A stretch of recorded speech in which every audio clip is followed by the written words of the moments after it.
Hey guys, alright, I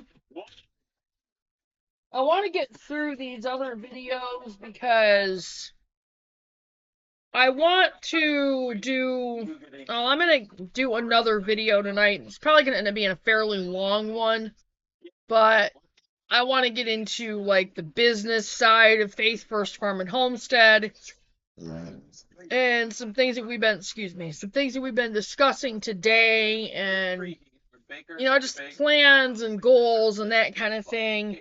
Get some stuff written down and exactly what we're going to do. So, anyway, this is out of, once again, the Lost Book of Herbal Remedies, and this is by far one of my favorites out of these.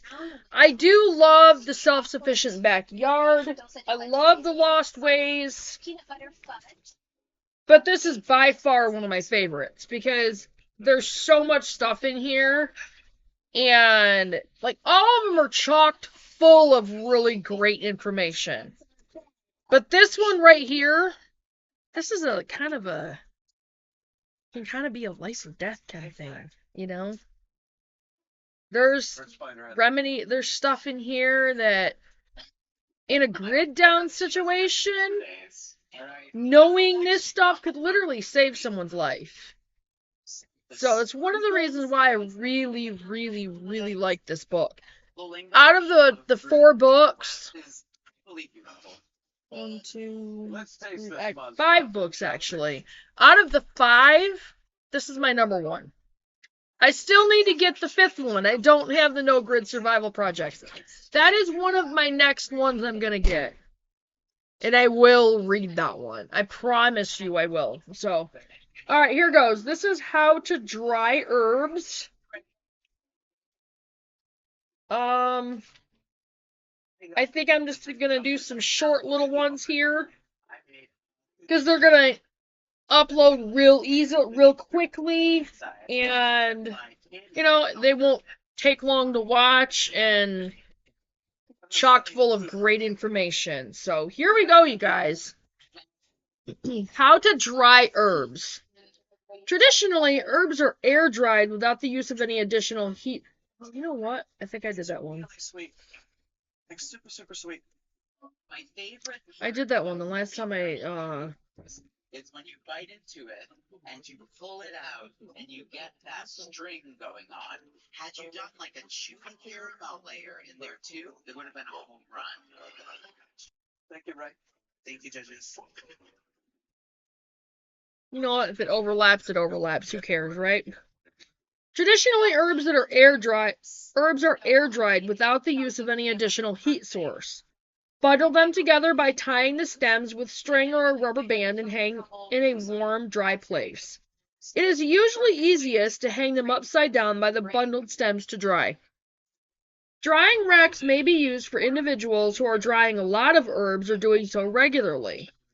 But you can accomplish the same thing by hanging them from a coat hanger, a nail in the wall, or on a curtain rod over the window.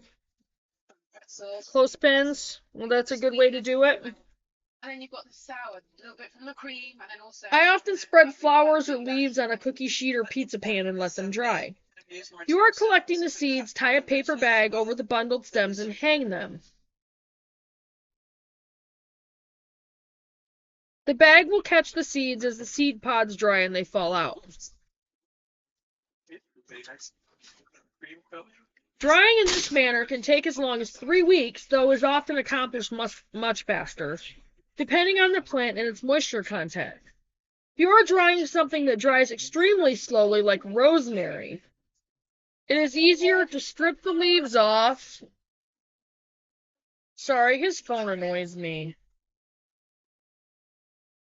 Is so good, and you have enough inside the cake with the almonds. Delicious. Yeah, the only thing I can nail you on. The challenge was to make the chocolate coconut bar. The one with almonds is a different candy bar. Oh my goodness. A little bit. I am a stickler for Halloween candy, and you just messed up in the Halloween candy. Sorry, you guys. He has such a loud notification. Anyway. If you are drying something that dries extremely slowly, like rosemary, it is easier to strip the leaves off of the stems and spread them on a drying rack, as the coating of the leaves will hold in the moisture. They need to be fully dry before storing because they can mold if they're not. It is possible to dry herbs with a dehydrator if you have one of the better ones that has temperature control. Ideally, it should have a fan to circulate the warm air, allowing the entire batch to dry evenly. To avoid singeing or burning the herbs you are drying, you'll need to use the lowest possible temperature. I have used this method successfully many times. If using a dehydrator, it is very important to keep a close eye on your herbs so that you don't leave them to dry too long. Once dried, remove the leaves from the stems. In the case of smaller leaves, you can strip them from the stem by lightly pinching the stem between your thumb and forefinger and running it down the stem from top to bottom. Now, one mistake I made with my dehydrator, I ended up leaving my purple basil in it for a really long time because it just didn't seem to be drying it very quickly. And I didn't really want to turn the temperature up. Now, next time, I might just turn the temperature up a little bit.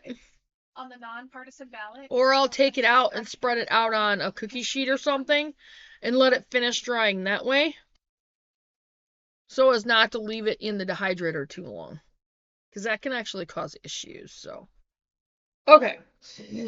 However, in the case of larger leaves with thicker stems, you will need to cut or pinch them off individually, cutting the stems as near the leaf as possible. Store your dried herbs in sealed glass jars until you are ready to use them. And that was it for how to dry herbs. And I'm just going to go ahead and I'm going to leave this one as a small one. And I'm going to get this one up there, and I will see you guys in a few minutes on the next video. Bye, guys!